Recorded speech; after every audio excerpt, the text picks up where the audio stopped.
Hello, BookTube. Well, a major BookTube event is right around the corner. Nonfiction November 2024 starts tomorrow. This is an event I'm sure you all know was created by Olive at a Book Olive to celebrate the reading of nonfiction and to advocate it so that if you read no nonfiction, maybe for Nonfiction November you read a work of nonfiction, put your toe in the water, or if you read some nonfiction already, maybe read more of it in November, or for the really adventurous, read only nonfiction in November. I look forward to nonfiction in November every year. I love reading nonfiction. I've mostly reviewed it. I've mostly talked about it. I've mostly taught it.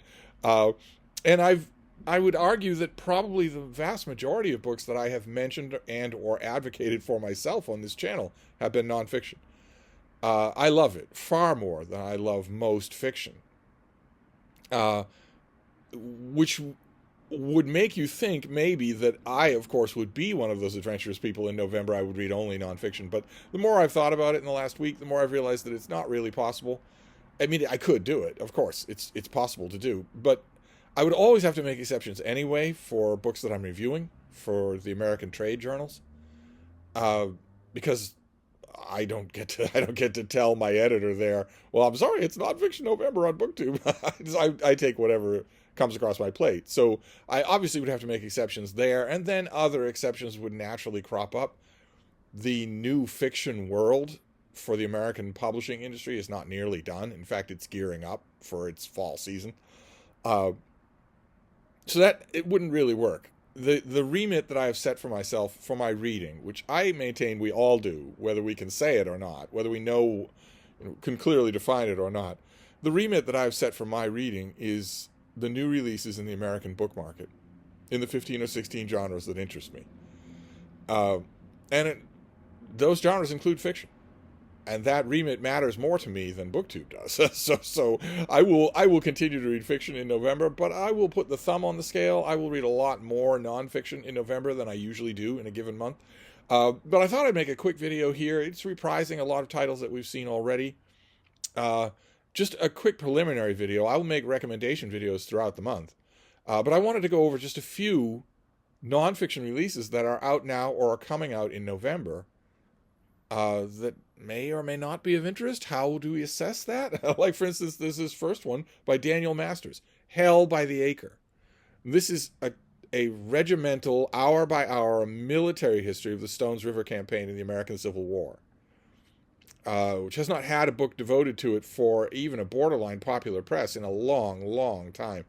It's vivid, lots and lots of big personalities, lots and lots of stakes involved, So your question with this, if this is suitable for Nonfiction November, would be, how well do I know the American Civil War? Are you a Civil War guy? Could you be? Because this won't work if you don't know the war well. The author he's making gestures in that direction, but he's really writing for the military history specialist. So this is coming out, but not for, I would say, a wide popular audience. The audience that will want it in spades. But you might not be that audience. And one of the key things about reading nonfiction in Nonfiction November, especially if you haven't read much or any nonfiction recreationally in the past, is choosing well. The huge part of the reason that nonfiction has the reputation that it does as being dusty and boring is mainly because the people who chose it chose poorly. They chose the wrong thing to read. Not only that, another huge aspect of why nonfiction has a reputation as dusty and boring is because so much of it is. And that's because so many of its writers think all they need to do is present their research. They don't need to tell an interesting story, which is, of course, false. A boring book is a bad book, and a bad book is a boring book. Writing in academia for an academic press does not exempt you from that. Nothing exempts you from that. If you're writing narrative prose instead of a scientific treatise, it's incumbent on you to be interesting. If you don't like that fact, if you think, oh, well, I've been at Oxford for 18 years, and I'm studying laudism, and I have all the relevant facts, I have mountains of research, you're expecting me to dance? Yes, I am expecting you to dance, and your book will not sell if you don't. So, other people are expecting you to dance as well. You're going to want to. That is one reason why nonfiction gets the reputation that it does. But the other is that people choose wrong. Maybe they're interested in I don't even know. Maybe from their surface level thumbnail introduction to history, maybe they're interested in World War One. Oh, this is interesting. World War One is interesting. And then they pick a 1,000-page treatise on just the political maneuverings leading up to the war. Well, it's about World War One. It'll work as well as anything else. A best-selling example of that was The Guns of August and The Proud Tower by Barbara Tuchman. Now, she can tell a story. So who knows how many World War One aficionados she actually made. But most histories that go on at great length about World War One probably are not good entry points for reading about World War One. And it's important to understand that you need entry points. You build expertise in whatever reading you do by the more reading of it you do. But anyway, I don't mean to yell at you for the whole month of November, although that might happen. So this next one, obviously contentious. We've seen this before. This is Andrew Norman's book coming out in November, I believe, The Dinosaurs and Their Mysterious Demise. And the reason I call it contentious is because there isn't anything mysterious about the demise of the dinosaurs, except that this author is obviously going to claim that there is. So,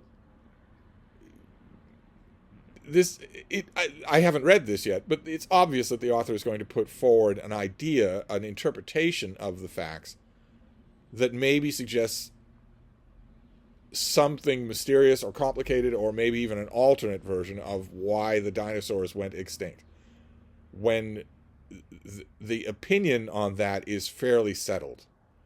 A massive asteroid struck the Earth, moving much, much, much faster than the bullet out of a rifle.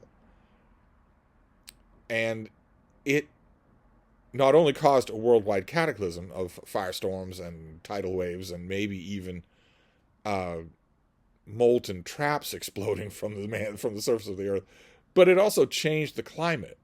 An impact like that is going to throw up millions of tons of dirt and debris into the atmosphere, and that is going to blanket the whole world in a grim kind of twilight that stops the cycle of the seasons, stops most cycles of photosynthesis. And since most dinosaurs were extremely successful niche consumers, they would die off. They would all die off. Not all life did. But it was largely the around-the-edges generalists who lived. So that, of course, people commonly think that an asteroid killed the dinosaurs, like they were all sitting there in Chicxulub and it killed all of them at the same time. The world was covered in dinosaurs when the asteroid struck. Covered in them, from pole to pole. There were no ice caps. There were dinosaurs everywhere, in every biological, ecological niche. So the asteroid obviously didn't kill them all, but it changed the climate for a long time, long enough so that the struggling populations of those dinosaurs would gradually go extinct. This author sounds like he is claiming that picture is not as clear as we thought, and maybe another picture is preferable. So you can see right away, if that's the case with this book, that you're probably going to have to be a little familiar with the standard case to get as much out of this book as you can. It's not hard to do that at all. Type in dinosaurs at Wikipedia, scroll to the bottom, and you will get to a hyperlink specifically about their extinction. Click on that hyperlink, read that whole passage, and click on all the hyperlinks from it as to how scientists know this, what the K2 boundary is, etc. Survivors, birds. Click on all of that until you get a nice big overview. Devote 2 hours to boning up on that subject, no pun intended, and then you can maybe read this. There are a number of dinosaur books in my overview this time around, because refreshingly, there are a number of dinosaur books coming out in the month of November. Like, for instance, we've seen this. This is the Princeton Guide to Predatory Dinosaurs, with the color illustration on the cover going to the most famous predatory dinosaur of them all, the Tyrannosaurus Rex. That is an open gateway here. There's no accident in what this cover looks like. That is an open gateway. you might love, everybody loves dinosaurs, but you might not know anything about them. You might never have read a book about them, but you know about T-Rex, and you like T-Rex. You think T-Rex is just about the coolest animal that's ever lived. Probably that is correct, but just don't tell one, because they were already apex predators, and take it from me, apex predators are full of themselves. But that's a doorway in, right? The T-Rex is right there on the cover. This will go into, if it's like the other Princeton field guides, this will go into enormous amounts of biological detail, which is stunning and fascinating in its own right, because it will show you, if you're not familiar with the subject, it will show you how much science can know about the remains that we see. And this will profile a lot of other dinosaurs, not just T-Rex. So field guides, just general guides like that, are typically a really good place to start with nonfiction. Children usually come across guides like this, and it ignites a lifelong interest in the subject, whether it's archaeology or prehistoric man or dinosaurs or whatnot. This next one is a big, fat biography. We've seen it on this channel. This is by Lucy Hughes Hallett, and it is about the Duke of Buckingham, who was extremely beautiful and therefore a favorite of 2 English kings. And when I say favorite, I don't mean, oh, I'm so hoping he'll be at the party. He's one of my favorites. For a long time, not anymore, but for a long time, the favorite, the king's favorite, was an extremely real, a very real power position in royal circles, when royal circles were the pinnacle of social and political power. The favorite was something that all the other people, all the climbers of the greasy pole, all the politicians, all had to worry about. They all had to worry about the favorite, because the favorite had the ear of the king. And Buckingham was that. He was an extremely charming, extremely intelligent man. And this is a long book. It's a long history of someone who was not King of England. It's extremely detailed, extremely well researched, so you might think this won't work as a Nonfiction November opener for somebody who doesn't read much nonfiction. But Lucy Hughes Hallett obviously thought that too, because she decided to write this in a far, far more inviting way than she's ever written anything. This is long, but it is absolutely enthralling all the way along. Written in a kind of bolting present tense, very novelistic in a lot of its details, although the scenes that she uses that technique on are fairly well witnessed. She's not straying usually far out on a limb to dramatize them. This might actually work. You might actually find yourself really interested, despite yourself. I mean, most people, if you were to ask them, would say, I don't have any idea who the Duke of Buckingham is. Which Duke of Buckingham? I don't know who you're talking about. And I don't know why I should be interested. I don't know anything about the kings involved either. Most people would think that, and she overcomes that by telling a good story. She overcomes that by storytelling. Let me have another dinosaur book. Pardon me. We won't go on for long here. This is another dinosaur book. This is David Hone. I keep mentioning this. I've now read it. It's terrific. This is not so much a question of where the bones are and how big the animals were, like the Princeton Field Guide would be. And it's not about extinction. This is instead about David Hone's specialty. What can we reasonably infer about the soft parts of dinosaurs from the hard parts in the fossil record? What can we reasonably infer about how they acted? And you might think we can't infer anything. If you have a femur in the dirt, you can't infer anything about soft sociology from that. You'd be amazed how good this author is at doing that, how convincing he is at doing that. May turn out that he's wrong. I don't know what would constitute proof that he's wrong, but it may turn out that he's wrong. But this is the other kind of dinosaur book, the kind that most dinosaur people don't ever read. And it's fascinating. He is so good at this that it will definitely work as an introduction. Okay. This next one is a reflection of the remit that I said about my own reading. I read the latest new releases in the American book market, fiction and nonfiction, a huge number of them. It's the bulk of my reading all year long. It's a lot of books. It's triple digits of books. and I usually don't discriminate much if some new title is going to, if it's prominent on a publisher's list, if it's in the conversation, or even if it's not, if it's out there and it's by a well-known name or it's on a well-known subject, I will probably read it. In addition to reading all the dinosaur books in the world, I will also probably read it. And that will include things that going into it, I think, this probably isn't going to please me. I go into it thinking that way, but I don't open the book thinking that way. I open the book with childlike wonder, even if the author is a known fraud and mountebank, just by coincidence. Even if that's true to me, I open the book with childlike wonder, because I am hoping what we all hope, that no matter what, despite anything, despite any past record, the book is going to blow me away. It's going to be fantastic. I open every book hoping that. And I opened this book hoping that, even though every single factor in the world was against it. I got no wonder. I was not blown away except by negatives. This is We Who Wrestle With God by Jordan Peterson. I think this is a November release in the United States book market.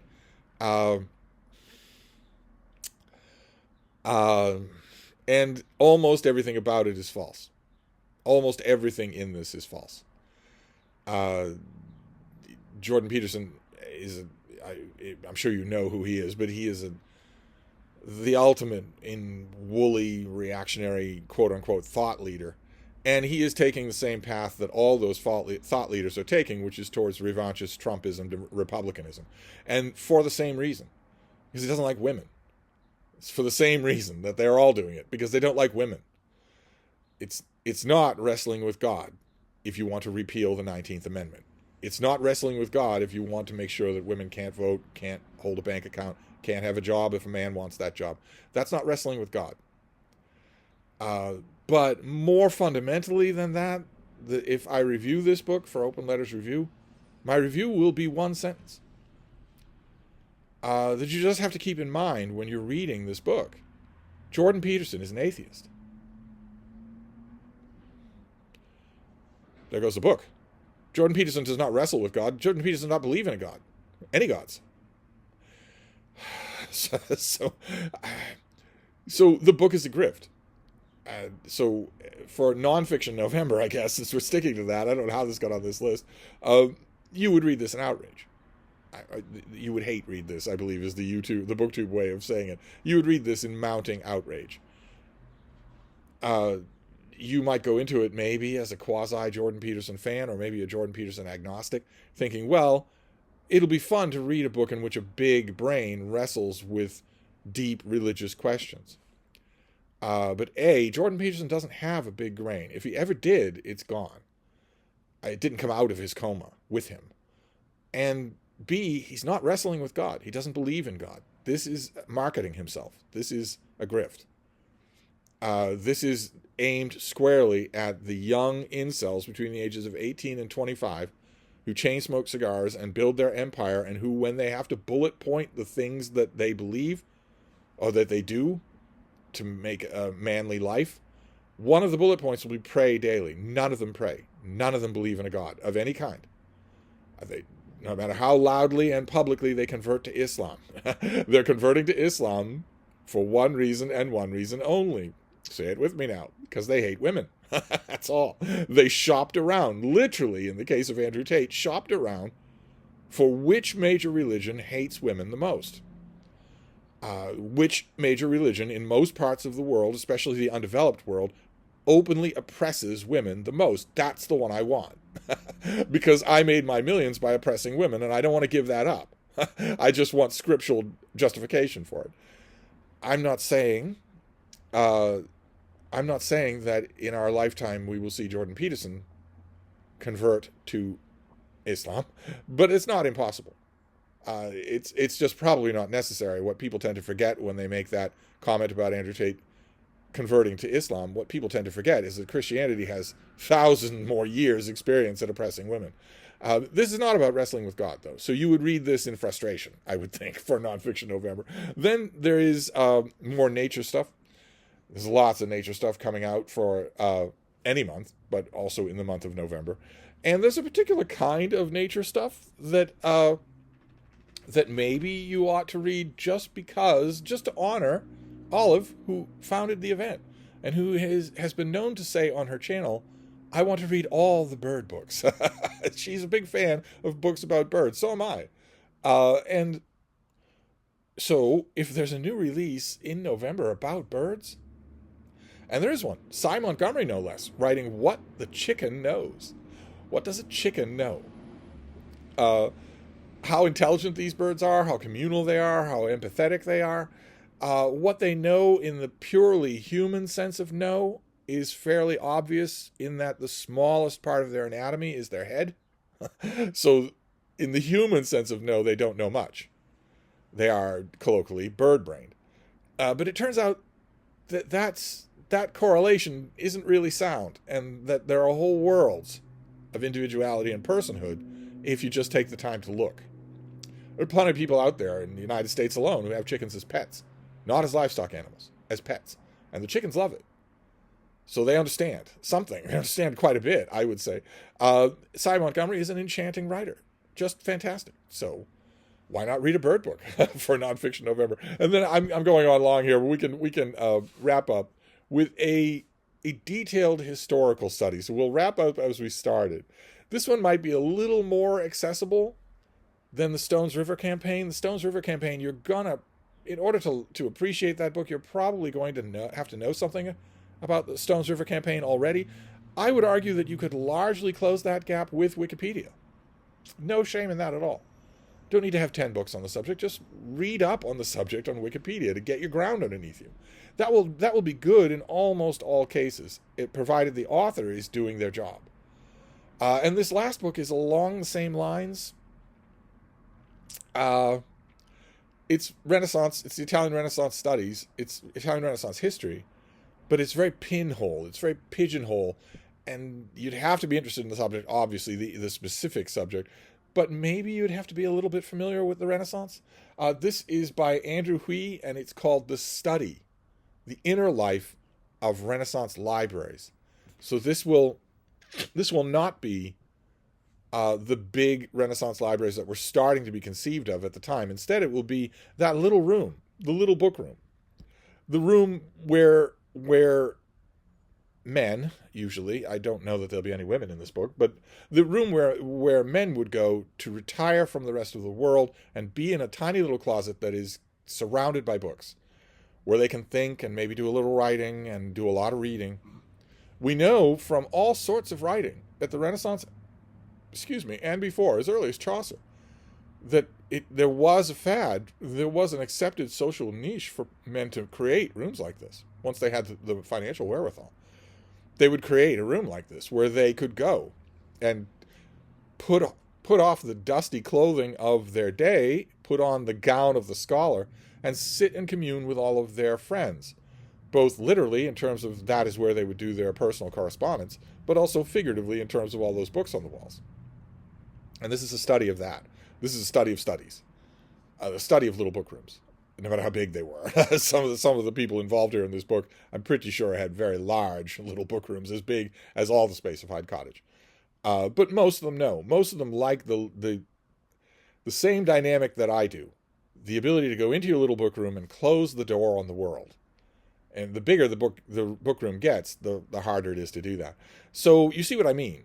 That subject is of interest. I think men and women here. I'm not quite as sexist as the Italian Renaissance. I think every reader should have a space like this.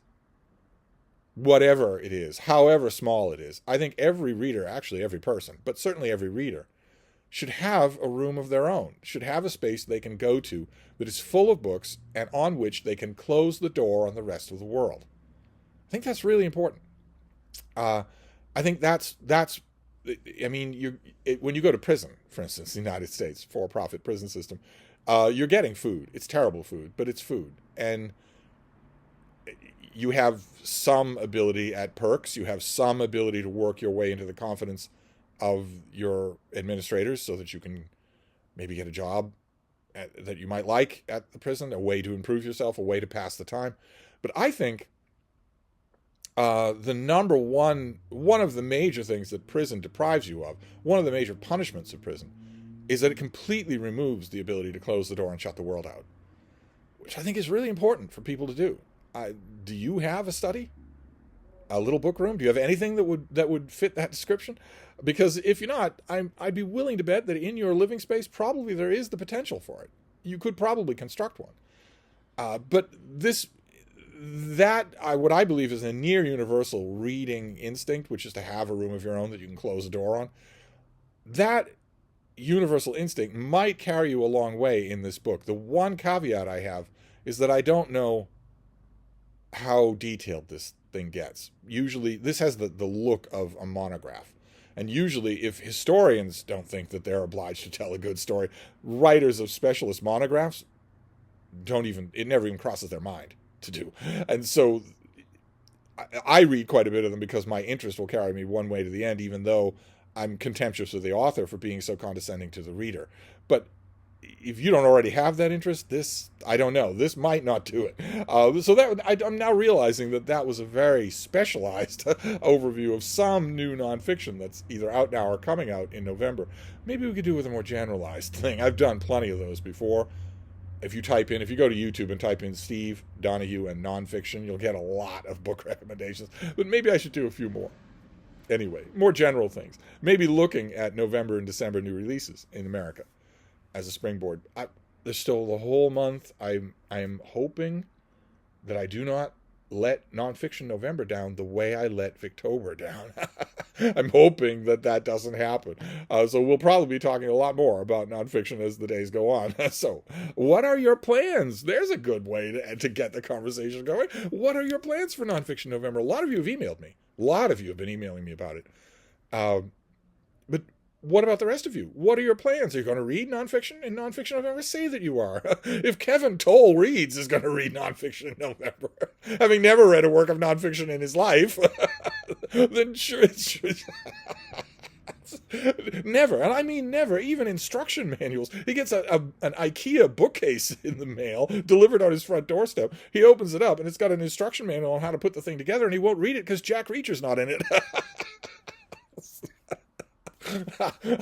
If he's going to read some nonfiction in November, surely you are. So what is it going to be? Are you going to pursue a subject you already know you're interested in, or are you going to strike out to pastures new? I'd love to hear all about it. But anyway, I'm going to wrap this up. We'll have more nonfiction talks, maybe even today. But in the meantime, I will see you soon. Thank you, BookTube.